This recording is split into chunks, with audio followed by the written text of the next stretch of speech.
డబ్బుల కోసం కొందరు గుర్తు తెలియని వ్యక్తులు ఓ యువకుడిపై విచక్షణ రహితంగా దాడి చేసిన ఘటన నంద్యాల పట్టణంలో తీవ్ర కలకలం రేపింది.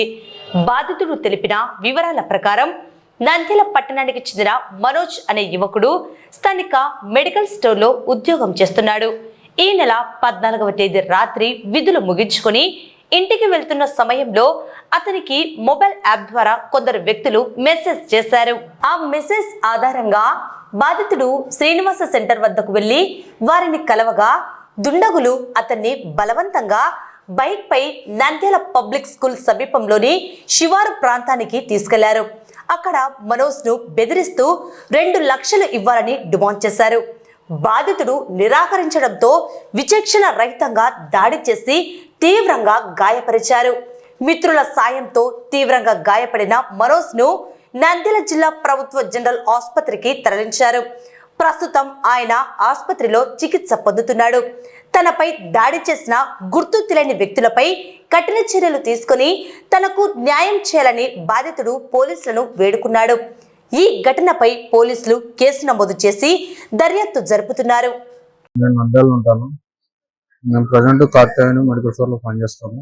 డ్యూటీ ముగించుకొని డ్యూటీలో ఉండగా ఒక యాప్ అనేది నాకు సెల్లులో కనపడింది. ఆ యాప్ నేను డౌన్లోడ్ చేశాను. ఆ యాప్ డౌన్లోడ్ చేయగా ఒక అన్నోన్ పర్సన్ నాకు మెసేజ్ చేశారు. ఇట్లా పని కలుద్దాం, జస్ట్ మాట్లాడదాం, నీతో మాట్లాడాలంటే నేను సరే బ్రో ఇప్పుడు నేను రాలేను అని ఫోన్ మెసేజ్ పెట్టాను. తర్వాత తను కాల్స్ చేస్తున్నాను, నేను మన కాల్స్ ఏమి అటెంప్ట్ చేయలేదు. సరే డ్యూటీ అయిపోయాక కలుస్తా బ్రో అని చెప్పి డ్యూటీ అయిపోయాక మెసేజ్ చేస్తే నేను పలానా చోట ఉన్నా, నువ్వు ఇక్కడికి రా, నేను నీతో అట్లా కలిసి మాట్లాడదాం డైరెక్ట్ గా ఫేస్ టు ఫేస్ అంటే సర్లే అని చెప్పేసి నేను బైక్ ఒక చోట పెడితే శ్రీనివాస సెంటర్లో పెట్టాను. తను ఫోన్ మెసేజ్ చేసి వాయిస్ మెసేజ్, నేను పలానా దొంగ హోటల్ దగ్గరికి రా, నేను ఇట్లా నీతో మాట్లాడాలి అని చెప్పేసి పిలిచాడు. నేను సర్లేని వెళ్ళాను. తను నా బండి ఇట్లా ఎక్కువ ఈ విధంగా పోయేద్దాం మాట్లాడదామని చెప్పాడు. సరే అని ఎక్కి ముందరికి చెరుకట్ట సైడ్ అట్లా చెరుకట్ట దగ్గరికి వెళ్ళాను. నంద్యాల స్కూల్ దగ్గర దేవాలయం దగ్గర ఆపి తన ఫ్రెండ్స్ 4గురిని వేసుకుని వచ్చి నాపై దాడి చేయడం జరిగింది. ప్రాణంతో నన్ను వదిలేసి మళ్ళీ నా షర్టుకున్న రక్తం అంతా చూసి వాళ్ళు వాటర్ తెప్పించి ఇంకో షర్ట్ తీసుకుని వచ్చి వాటర్తో మొత్తం నా బ్లడ్ కడిగి నా షర్ట్ మార్చి వేరే షర్ట్ వేసి మళ్ళీ నన్ను ఆడ నంద్యాల స్కూల్ ముందర నన్ను వదిలిపెట్టడం జరిగింది.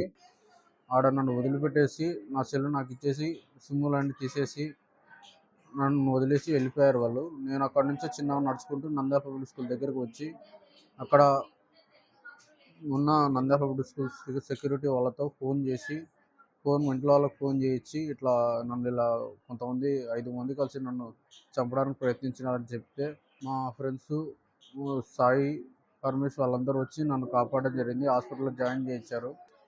కొట్టిన వాళ్ళు ఎవరో కూడా నాకు తెలియదు సార్. వాళ్ళు ఎవరిని నేను చూడలేదు ఇదివరకు. డబ్బుల కోసం సార్ 2 లక్షలు అడిగారు. నన్ను ఇక్కడంతా కొడుతూ నన్ను డబ్బులు ఫోన్ చేయి, ఎవరికైనా ఫోన్ చేసుకోరు కొడక అని చెప్పి నా ఛాతీ మీద కూర్చొని డబ్బుల కోసం అడిగారు.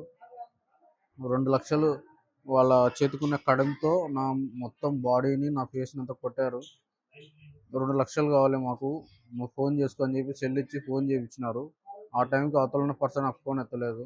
వాళ్ళని ఇదివరకు అసలు ఎప్పుడు చూడలేదు సార్, నా లైఫ్లోనే చూడలేదు వాళ్ళని. అన్న కుమారుడు మనోజ్ కుమార్ కాత్యాయని మెడికల్ స్టోర్లో పనిచేస్తాడు. ఇతను మెడికల్ స్టోర్లో పనిచేస్తూ డ్యూటీ అయిపోయిన తర్వాత పార్ట్ టైం జాబ్గా ర్యాపిడో నడిపించాలనే ఉద్దేశంతో రాత్రిపూట ర్యాపిడో కూడా వేస్తున్నానని చెప్పినాడు. ఆ రోజు నుంచే స్టార్ట్ చేయాలనుకున్నాడు. ఆ లోపల ఇతను ర్యాపిడో కోసం వెళ్ళినప్పుడు ఆ యాప్లో ఏదో డౌన్లోడ్ చేసి అతను కాంటాక్ట్లోకి వచ్చినట్టు ఏమీ తెలియదు. శ్రీనివాస సెంటర్ నుంచి మా బండిలో పెట్రోల్ అయిపోయింది, పలానా చోట ఉంది కొత్తపల్లి దగ్గర, నువ్వు మా బండిలో వస్తే ఆ బండిలో పెట్రోల్ వేసుకొని ఆ బండి ఇక్కడికి తీసుకురావాలా, మీకు డబ్బులు ఇస్తాము, ర్యాపిడో కంటే ఎక్కువ డబ్బులు ఇస్తామని వాళ్ళు చెప్పడం జరిగింది. ఇతను వాళ్ళ మాట నమ్మి ఈ బండిలో ఎక్కిపోయిన తర్వాత మన మూలమఠం దాటిన తర్వాత ఏదో వెంచర్లోకి తీసుకుపోయి పోవడమే రాళ్లతో దాడి చేసి అతని మీద కొట్టి విచిత్రరహితంగా కొట్టి డబ్బులు 2 లక్షలు డిమాండ్ చేశారంట. ఎవరికో ఫోన్లు చేయమని చెప్పి చేస్తే 3గురికి ఫోన్ చేసి వాళ్ళ అవతల వ్యక్తులు ఫోన్ ఎత్తలేదు. ఇతని దగ్గర ఉన్న సిమ్ములు, కార్డులు అవన్నీ ఆడ పడేసి ఇతని షర్టు విప్పి, రక్తం గారిన షర్టు విప్పి వాళ్ళు వేరే షర్టు తొడిగించి ఆడ పడేసి వెళ్ళిపోయారు. ఇతను తప్పించుకొని నంద్యాల పబ్లిక్ స్కూల్ దగ్గర ఉన్న వాచ్మెన్ దగ్గరికి వచ్చి వాళ్ళ ఫ్రెండ్కి ఫోన్ చేస్తే వాళ్ళు వచ్చి హాస్పిటల్ చేర్పించారు. ఆ తర్వాత మాకు ఇన్ఫర్మేషన్ ఇచ్చి మేము ఇక్కడికి వచ్చాము. వచ్చిన తర్వాత మా పోలీస్ వాళ్ళకు కూడా మేము స్టేషన్ పోయి కంప్లైంట్ చేశాము. ఆ డీటెయిల్స్ అన్ని రాసుకున్నారు. ఉదయం వస్తామన్నారు, ఉదయం రాలేదు. నిన్నటి దినమున సిఐ గారు వచ్చి ఏదో ఎంక్వైరీ కోసం స్పాట్కి తీసుకుపోవాలంటే డాక్టర్ గారు డిశ్చార్జ్ అయితే తప్ప తీసుకుపోనీకి లేదు అని చెప్పి జరిగిందంట. మేము నిన్న లేవు. తర్వాత సిఐ గారు వచ్చి అక్కడ తీసుకుపోయి అన్ని ఇతని వస్తువులన్నీ కలెక్ట్ చేసి తీసుకొచ్చి సీసీ కెమెరాలో చూపించినాడంట ఇతను, ఆ బండి నంబరు అదంతా కూడా. మళ్ళీ ఇక్కడ జాయిన్ చేసుకోవడానికి హాస్పిటల్కి వస్తే వాళ్ళు డిశ్చార్జ్ అయినాక జాయిన్ కానీ కాదు అంటే, దెబ్బ తగిలిన రోజు నుంచి ఇంతవరకు ట్రీట్మెంటే లేదు అబ్బాయికి. ఇప్పటి వరకు ట్రీట్మెంట్ లేదు. ఇక్కడ బోన్ ఫ్రాక్చర్ అయింది, తలలో 6-7 కుట్లు ఉన్నాయి. ఇంతవరకు ట్రీట్మెంటే లేదు. డిశ్చార్జ్ అయినాక మేము ట్రీట్మెంట్ ఇవ్వమని వీళ్ళు చెప్తున్నారు. వాళ్ళు డిశ్చార్జ్ చేసి తీసుకుపోతేనే ఆడ పోవాలని వాళ్ళు చెప్తున్నారు.